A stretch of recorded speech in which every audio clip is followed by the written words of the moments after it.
Boy, Proverbs chapter 8 is one heck of a chapter.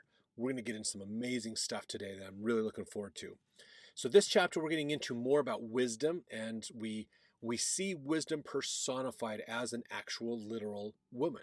This chapter reads as if a woman is talking to her son or sons, plural. And so we can see this as a mother-son relationship situation here.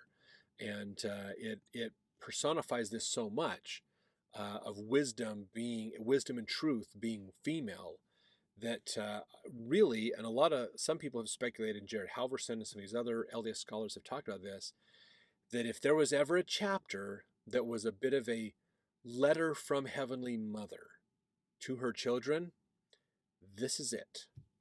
This would be the chapter. So if you imagine in your mind Heavenly Mother trying to teach her sons how to build a better life, how to do things proper in this life, there's a lot that makes sense in this chapter. And I think that analogy we're seeing, not just women being the embodiment of wisdom and truth. I think women have more inherentness with wisdom and truth inside, which is important. But understanding that when we're talking about parents, and if we see this as a God father to child relationship, then God mother should be in there as well in this scenario. This is family wisdom, basically. So let's jump in and read this, and I'm looking forward to hearing what you think as we finish this, of thinking about Heavenly Mother and those kinds of analogies as we go through this. Verse 1, doth not wisdom cry, and understanding put forth her voice? Very important. Good motherly traits right there. Crying and teaching understanding, wisdom through her voice. Verse 2, she standeth in the top of high places, by the way in the places of the paths. So if she's standing in the top of the high places, this is where you place the temple, is the high places. She is in the path as you come up to the temple. Verse 3, she crieth at the gates, at the entry of the city, at the coming in at the doors. So she is there beckoning us into the temple, educating us and teaching us. Verse 4, unto you, O men, I call, and my voice is to the sons of man. O ye simple, understand wisdom, and ye fools, be ye of an understanding heart. Hear, for I will speak of excellent things, and the opening of my lips shall be right things. For my mouth shall speak truth, and wickedness is an abomination to my lips. All the words of my mouth are in righteousness. There is nothing froward or perverse in them. They are all plain to him that understandeth, and right to them that find knowledge. Receive my instruction, and not silver, and knowledge rather than choice gold. For wisdom is better than rubies, and all the things that may be desired are not to be compared to it. In wisdom, wisdom, dwell with prudence, and find out knowledge of witty inventions. So this is her saying, here are my attributes, here are my qualities and traits. So now verse 13, she says, the fear of the Lord is to hate evil. So if you fear God, if you respect God, you hate evil. This is that whole you can't serve two masters idea. You can't love God and love evil at the same time. It's an either or situation. Basically, if you love evil things, you're going to hate God. If you love God, you're going to hate evil. Okay, now this is something that you can't impose and judge somebody else with. This is something that only you can think through for yourself. Okay, so be that person to go to the good and encourage people to go that way.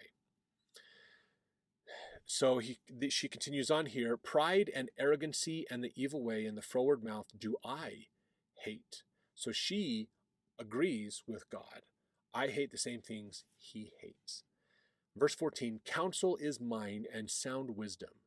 I am understanding. I have strength. By me kings reign and princes decree justice.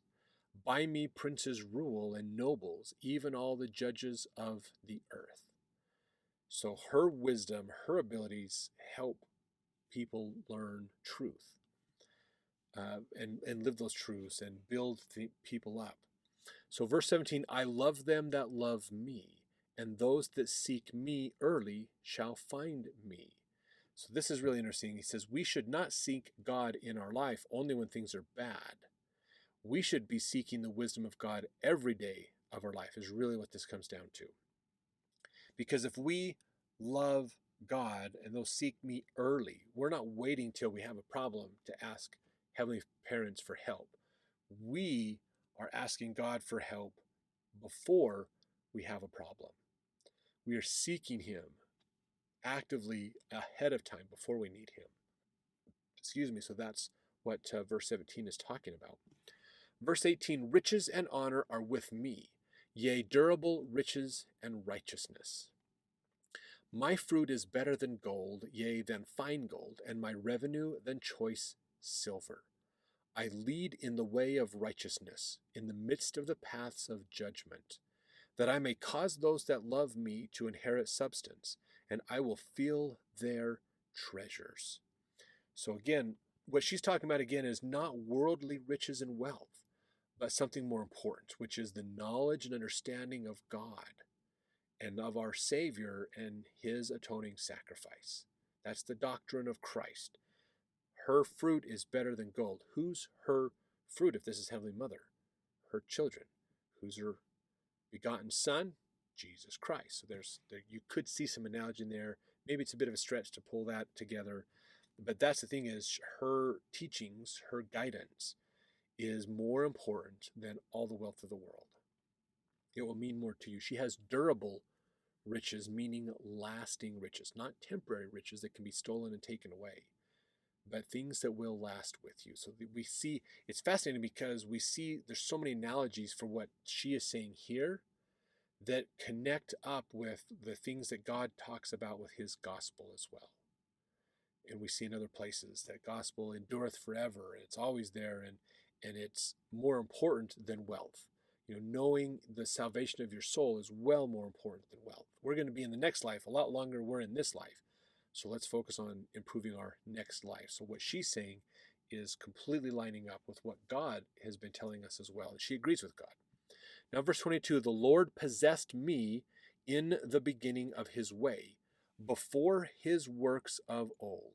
Now, this could be translated to say the Lord partnered me or with me in the beginning of His way, before His works of old. So she's going to give us some more background of how she's been involved in things. She was involved before the creations of God happened.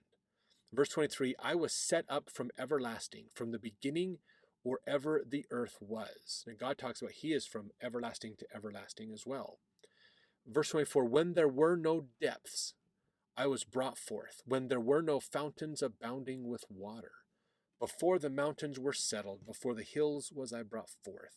So this is putting her ahead of the creation. She has been around since before creation, with God, partnering with God to do these things.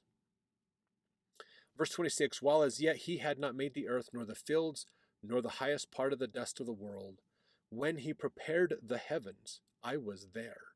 When He set a compass upon the face of the depth, when He established the clouds above, when He strengthened the fountains of the deep, when He gave to the sea His decree, that the waters should not pass His commandment, when He appointed the foundations of the earth, then I was by Him as one brought up with Him, and I was daily His delight, rejoicing always before Him. So this is, of course, we're symbolizing wisdom. We're symbolizing the truth of the gospel was always with God. And as even before all the creations, it was with Him. And wisdom, of course, is personified in the female, which we could interpret this to say this is Heavenly Mother speaking of herself, basically. Verse 31, rejoicing in the habitable part of His earth, and my delights were with the sons of men. So talking about, I think, mankind in general, I delighted that we built this earth so that there is an opportunity for my children, basically, to have opportunity. Verse 32, now therefore hearken unto me, O ye children. So now it's not just sons, it's children, everybody. For blessed are they that keep my ways. Now, we might look at this and go, is she putting herself above God? Keep her commandments. What are her commandments? Are they different than God's? Nope, they're not. And we've seen through this whole chapter, the things that she's saying are the exact same things that God has said. So it tells us she has been with God through all of it. So in some ways, if we look at this from the standpoint of this could be a letter from Heavenly Mother, or information about our Heavenly Mother, if you will, in here, if we look at it from that standpoint, then it's important for us to realize sometimes when we interpret the word God in the scriptures, we might be meaning general, meaning heavenly parents. Sometimes we're speaking about Jesus Christ, sometimes we're speaking about Heavenly Father, and sometimes we're speaking about our heavenly parents when we use the term God. There's three ways it could be interpreted in at least from more of an LDS perspective, that's possible. But this is a fascinating glimpse that we get into understanding these ideas. Verse 33, hear instruction and be wise and refuse it not. Blessed is the man that heareth me, watching daily at my gates, waiting at the posts of my doors. What are her gates and doors go to? The temple. For whoso findeth me findeth life, and shall obtain favor of the Lord. Now this is not, we shouldn't follow Heavenly Mother or worship a Heavenly Mother. This is understanding that her wisdom comes from God. It all connects to God. And they work simultaneously, hand in hand together, with the will of God and her wisdom coming together to accomplish all the things that need to be done. So his wisdom, his priesthood, her wisdom and faith, and all that coming together works to make it all happen. And they are unified in what they say and do, basically. So really wonderful opportunities to learn and improve ourselves there. So I'm looking forward to reading your comments. Let's discuss this chapter further in the comment section, what you think about it, what do you interpretations or ideas that you gain from it. And then let's jump over to our next psalm, or Proverbs, as we continue forward.